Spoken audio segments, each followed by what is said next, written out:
definitely toned it down a bit because theirs is a little bit more R-rated and ours is for ABC. So I think tonally, there's a pretty big shift. I think that ours feels a little more grounded in a lot of respects. The cases that we choose and her approach to solving those cases is a little bit more measured. The character's still big and bold. It's just the emotional resonance in ours is much bigger focus.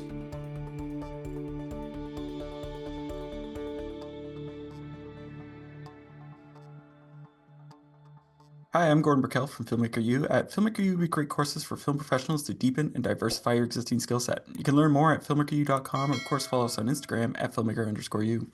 Every week we interview a film professional to discuss their work, and this week I'm joined by showrunner Todd Harthan, whose work includes uh, The Crossover, as well as Psych, and more recently he was a showrunner for High Potential. Welcome to the show, Todd. Hey, thanks, man. Thanks for having me. I guess my first question is, how did you hear about, because this is from France originally, the Yeah. series. So how did you originally find out about it and sort of what made you want to bring it to the US? Well, it actually started with Drew Goddard and his team. And they found me after they had sort of baked it into a wonderful pilot and they'd ordered the series. So I actually came into it after they went and found this gem and decided to turn it into a show. But yeah, I think the conversations I've had with them just found the lead character and the world and the way she saw the world and the way her brain worked as just something that would really translate to an American audience. Now, what changes did you guys make to the story? Because you have to make this work for North America now. So Yeah. what were some of the changes? Well, we definitely toned it down a bit because theirs is a little bit more R-rated and ours is for ABC. So I think tonally, there's a pretty big shift. I think that ours feels a little more grounded in a lot of respects. The cases that we choose and her approach to solving those cases is a little bit more measured. The character's still big and bold. It's Mhm. just the emotional resonance in ours is a much bigger focus. So, because one of my questions was going to be, when when you're bringing it over, and you kind of alluded to this, I think about The Office. They did a couple of the shows from the UK, and then they did their own, and then similarly, other shows, like when Everybody Loves Raymond went to Russia, they had to they kept the exact scripts and just tweaked like things. But like, what did you guys just take the concept and write new scripts, or like how did that work? It's a hybrid, really. What we're doing is we come up with plenty of original ideas that are born from the brains of the writing staff. And then we've watched a lot of the French series and been inspired by some of their strongest episodes and haven't really done any kind of like full port over episodes per se, but we've done some that had elements or really great Morgan visions and things like that. That we were like, oh man, let's be inspired by that or draft off of that. So we've kind of done a little bit of both, which has been really helpful for, because these things are hard. They're hard to to map out and break and check all the necessary boxes. My friends and I would make little videos in our backyards, imitations of Indiana Jones and Star Wars. And, eventually that need to tell stories became more of a technical interest and an interest in the art.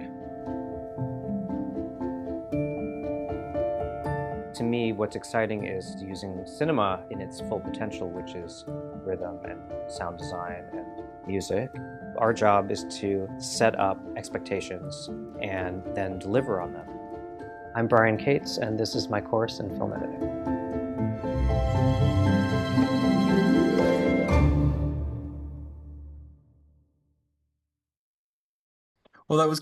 That's actually leads me to my next question, which is like, what is your process to break the script to get it to where you want it, and Yeah. what's your process?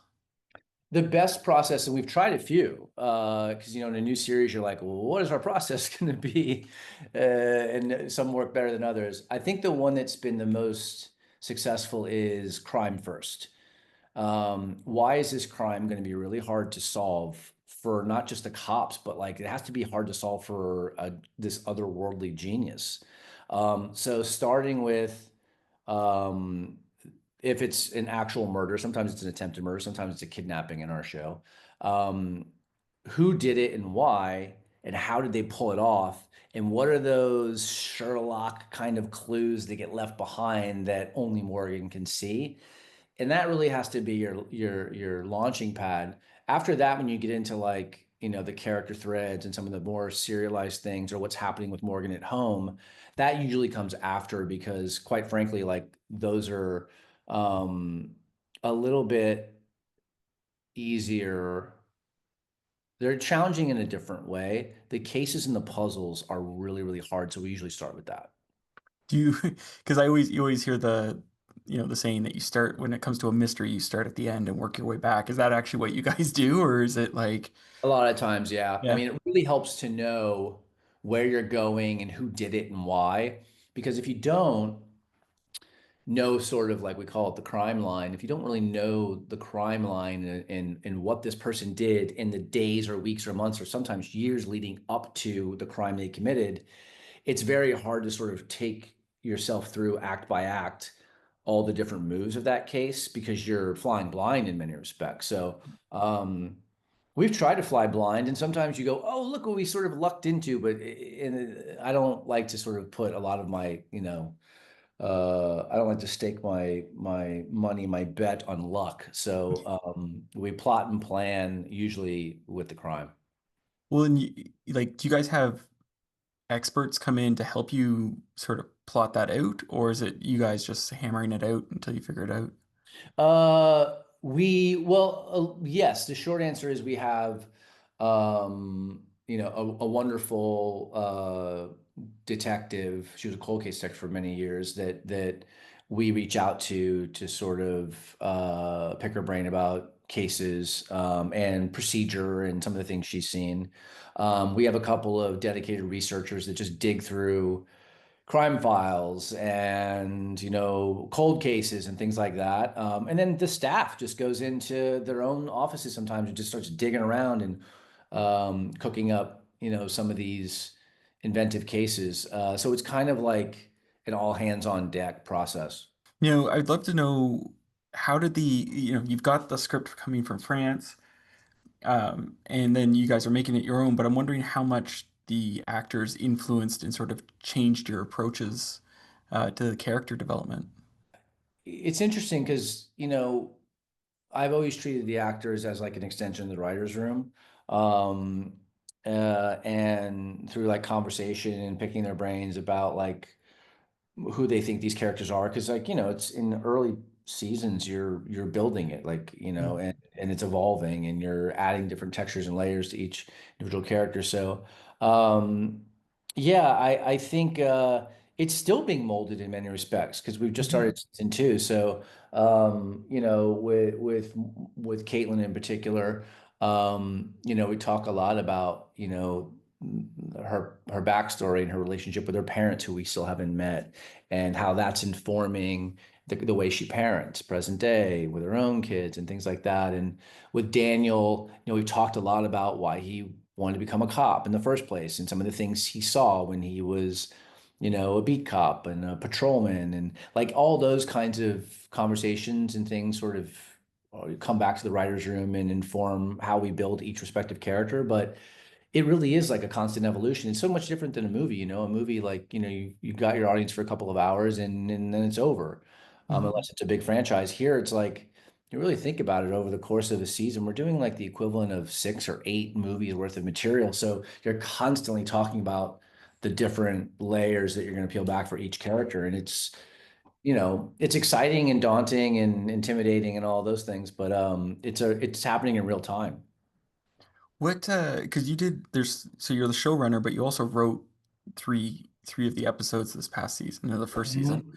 And, like I think about Dancers in the Dark was a very interesting, like I really like that one. I thought it was I wasn't expecting the way the story went. So I'm wondering, Sure. like, for something like that, how did you, similarly with the last one, actually, Let's Play, but like, how did you come up with these ideas? Like, what was your process to get those scripts down? Yeah, and it's funny because Dancers in the Dark was my first one. Um, and it's funny if I don't think anybody's ever asked me that question, but and I've done quite a few of these.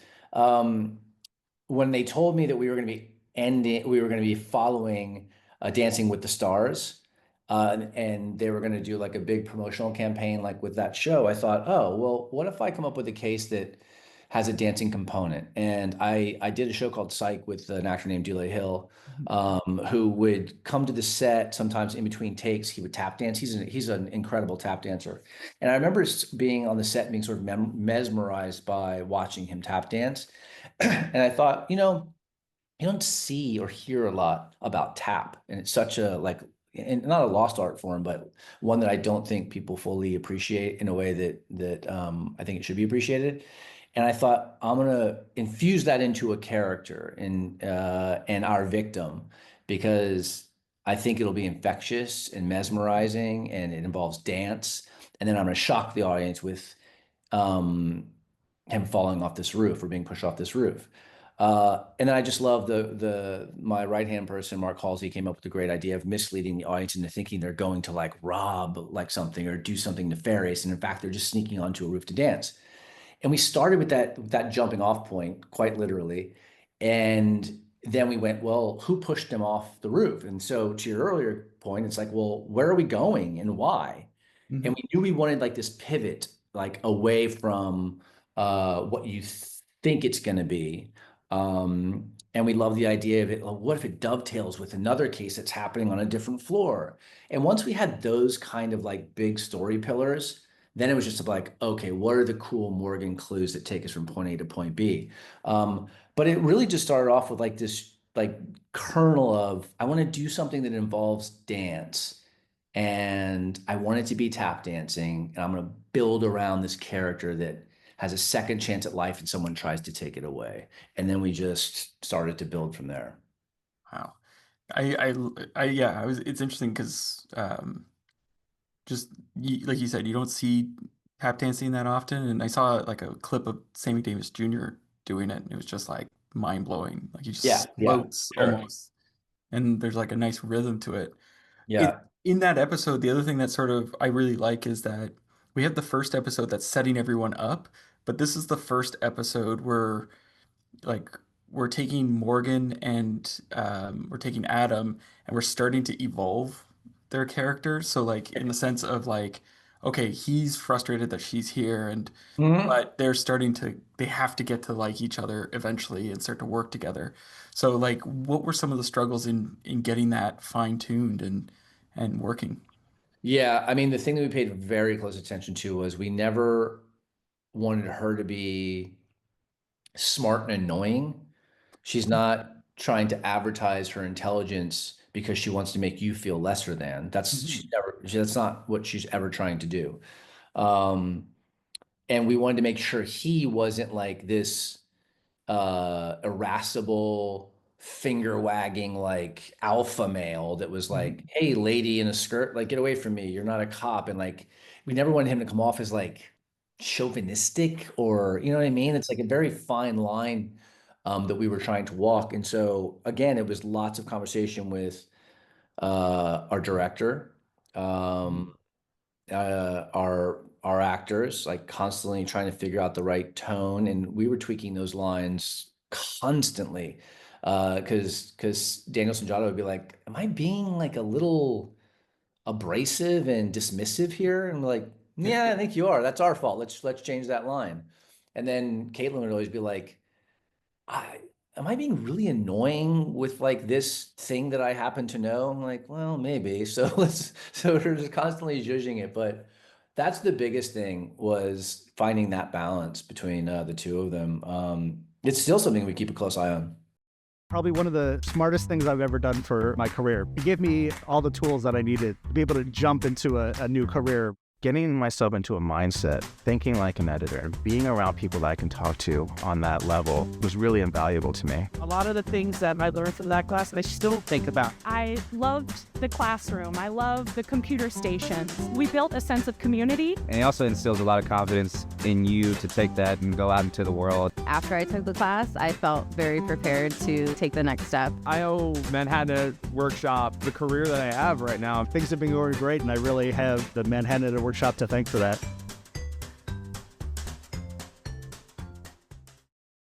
It's interesting because then in episode 12, which you also wrote, you bring in Adam's former FBI partner. Yeah. And that sort of like takes us back to almost the start where it's like he's now what Adam was and sort of shows us that. Was that like, what was the discussion behind that? Was that just to sort of remind us? Like how did that character come about? I'm not a big fan of, oh, let's now stop down and talk about a character's past. It's like what I'd rather do, I don't want to read it in a file. I don't want them to vomit it out in some sort of monologue. What I'd rather do is introduce somebody to the story in a natural way that then naturally pulls back the curtain on some aspect of their life. So I thought it was a great way to get a twofer, which is let's learn some more about Karadec because we didn't know that much about him or his past up to that point. And let's do it in a way that's really interesting for Morgan. Morgan's the audience in many respects, right? She's the one like leaning in going, wait, that's your partner? Like, whoa, what was that like? But wait, I'm your partner, and like asking those kinds of questions. And I'd worked with Jocko Sims on another show before, and I loved him and thought he'd be perfect for like that person to drop between the two of them, right? They're in a pretty good place, and now let's put this person in between them and go, ooh, well, how's this going to change the dynamic? And so that was the thinking behind that particular one. What, like you had this great season, the first season. So what was your favorite moment in the season? My favorite moment in the season, like for filming wise, I always go to this one, so maybe I'll go to a different one. But a couple of my favorite ones were the first time I saw Caitlin come in, and it was in the Gone Girls episode or Survival Mode, it was called, ultimately, with two little girls got kidnapped, where she just absolutely loses it on the cops when they start to suspect the mother might have taken her own kids. And it was just a riveting performance, and I just thought, oh my, there's nothing Caitlin Olsen can't do. So now we have no restrictions. Some of the other ones, what I really loved was the scene with the two of them at his apartment, and they're looking at evidence together and burning the midnight oil, and they ordered Chinese food. And it was, she was in this early dating relationship with JD Pardo, and he was unwilling to sort of talk about one of his past loves. And it was like a way to do soap without it being schmaltzy or manufactured. It felt very natural, and it felt like two people that were starting to care about each other, and were willing to share each other's secrets. And there was a vulnerability to that scene. And I mention it just because it speaks a lot to, like, I think what we're doing with that relationship. It really is, they're building this bond and this loyalty that I really think is infectious. And it's less about like easy, flirty, kind of like will they or won't they stuff that I don't have a huge appetite for. Those are the two big ones for actual filming. But aside from that, I think it was just my biggest like highlight, I think, was at the end of the season, just seeing like the cast and the crew come together after a really long season and knowing that we pulled it off. I knew that when we shot that finale on that last day, I was like, we have something here. We had great cliffhangers. We had a great episode. And my best director, they're all great, but like my best friend and co-collaborator, James Roday Rodriguez, comes in and just kills it for me. And I just thought, man, we have something. I think people are gonna jump on board with us. I think we're you never know after season one, but it was the first time I felt confident that we're gonna be doing this for a while. Well, and I saw, like, when I was doing the research for this, I saw the ratings, and it was like really good ratings for us. So I think you guys are crushing it. Yeah. I always say that I'm sort of like a bubble show guy. My shows like they do well enough to stay on the air, and I love them. But this one was like, whoa, there's a lot of people watching Yeah. this thing. Like the pressure just got a little more intense. It's interesting as you mentioned the Chinese food and her going over to his Yeah, place, and that stood out for me as like the not like there he's still gonna challenge her, but that was the sort of turning point of like, okay, they're now he's trusting her, but he's still gonna challenge her, and she's still gonna needle him, but they're gonna work together yeah, closer, and it sort of was a turning point in the series for me. yeah, Uh, and yeah, similarly, I was gonna say like one of my questions was about her family dynamics. It felt like you sort of alluded to this before that like her you didn't want her to be annoying, and it yeah, felt like the family grounds her and makes her more human, yeah. right? Like, and pulls us away from that sort of annoying level. Is that the intent of the family, or is that something else? No, I think it is. I think it is. And I think also, as we get deeper into the series, we'll probably pull back like what her childhood was like. And I think that when you are sort of the smartest person in the room and you're young and immature or you're insecure, she probably had some experiences where she weaponized her intelligence in a way that brought her the kind of attention she didn't want. And you also like the other thing that we always remind ourselves of is she has this child, Elliot, that she's trying to protect from um, the dangers of the world and some of the mistakes that she made because they share this Hmm. HPI in common. So, yeah, I think that is. I just think that at her core, she's kind and empathetic, and she's not an obnoxious person. Hmm. And she checks herself. She's smart enough to sort of police herself in many respects, unless it's somebody in a position of power and influence or that's trying to punch down, and she's always happy to punch up. Which I could see that being from her childhood, dealing Thousand with like percent. parents or teachers or Of course. schools. Yeah. Yep. I have one last question for you, just a fun way to wrap up the interview. What would you say is your favorite guilty pleasure TV show or film to watch? You know, listen, I'm going to age myself here, but you know what I still watch all the time? And I don't know if it's a guilty pleasure, but I'm going to say this. This is my answer because I want to send people back to the show because I love it. Um, I still will flip on the TV and man, I can't believe I'm saying this we're recording this, right? Yeah. I grew up loving Facts of Life. Oh yeah. Wow. And I watched it the other day, and it's so wonderfully cheesy, and the lessons they're teaching and all that stuff. And Mrs. Garrett was rocking.